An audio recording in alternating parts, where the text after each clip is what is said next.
Dans cette vidéo, je vous propose de voir un sas d'entrée de 5 mètres carrés pour un appartement avec une chambre.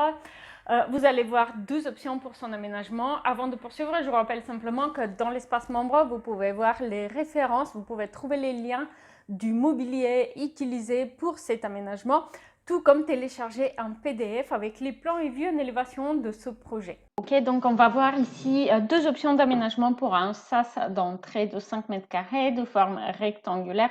Alors au premier abord, on a l'impression que 5 mètres carrés c'est assez grand, donc ça devrait être facile à aménager, mais quand on regarde de plus près, comme c'est souvent le cas dans les entrées, et ben, vous allez vous en apercevoir qu'il y a beaucoup de portes. Donc là, on a une porte pour accéder à un placard de rangement. Ici, c'est la porte d'entrée. La vue est prise depuis l'ouverture qui donne vers la pièce de vie et sur la droite qui n'est pas visible la porte vers la salle de bain. Donc beaucoup de portes à réconcilier dans ce petit espace et on va voir donc deux options d'aménagement. N'oubliez pas de me dire en commentaire laquelle vous préférez, A ou B. Pour chaque option, on va voir le plan et les vues en élévation, mais aussi on va faire un room tour en vidéo 3D réaliste. N'oubliez pas, chacune de ces options est disponible, donc le PDF que vous allez voir, il est disponible à télécharger dans l'espace membre. Vous allez aussi trouver les liens vers le mobilier utilisé pour cet aménagement et les références des finitions lorsque c'est applicable. Donc ici, la première option, on a simplement un banc avec rangement, donc on l'ouvre et dedans du coup à l'intérieur de ce coffre-banc on va pouvoir mettre des choses qu'on n'utilise pas très souvent comme les sacs à main qui ne sont pas utilisés à ce moment, les bonnets, les gants, etc. On a un habillage mural avec des lattes de bois, ça peut être un panneau acoustique par exemple, très apprécié aussi dans une entrée.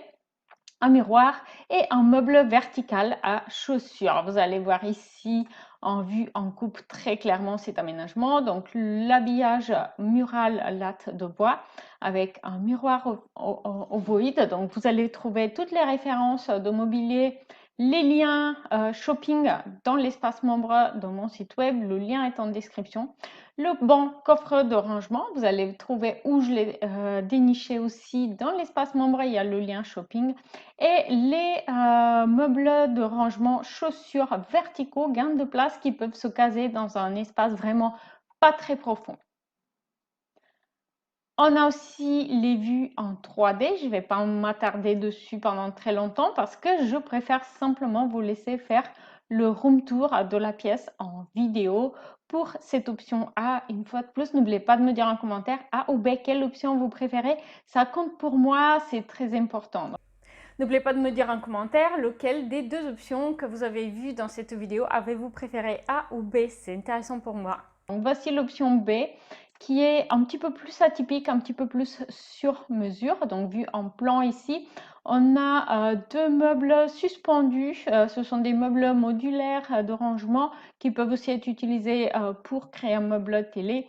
Donc ce sont des meubles qui font 40 par 60 et 40 de profondeur aussi. On a toujours notre habillage mural en latte de bois, un miroir et ici une tablette en bois qui va venir épouser le mur entre la limite du coup de l'embrasure de la porte pour créer une tablette simplement pour pouvoir poser des objets en patère sur le mur en bois et des paniers en dessous où on va pouvoir caser par exemple une fois de plus les gants, les bonnets mais aussi les parapluies. Les deux meubles suspendus servant plutôt à ranger des chaussures ici. Une fois de plus, on a la visualisation 3D et une fois de plus, je vais simplement vous laisser faire le room tour vidéo. N'oubliez pas de découvrir ce projet en détail et de télécharger ce PDF dans l'espace membre pour aussi connaître les références de mobilier de produits. Aussi, n'oubliez pas de commenter pour me dire laquelle des deux options avez-vous préférée. Si vous avez aimé cette vidéo, eh bien, vous allez adorer celle-ci, comment créer une entrée lorsqu'on n'en a pas, lorsqu'on entre directement dans la pièce de vie.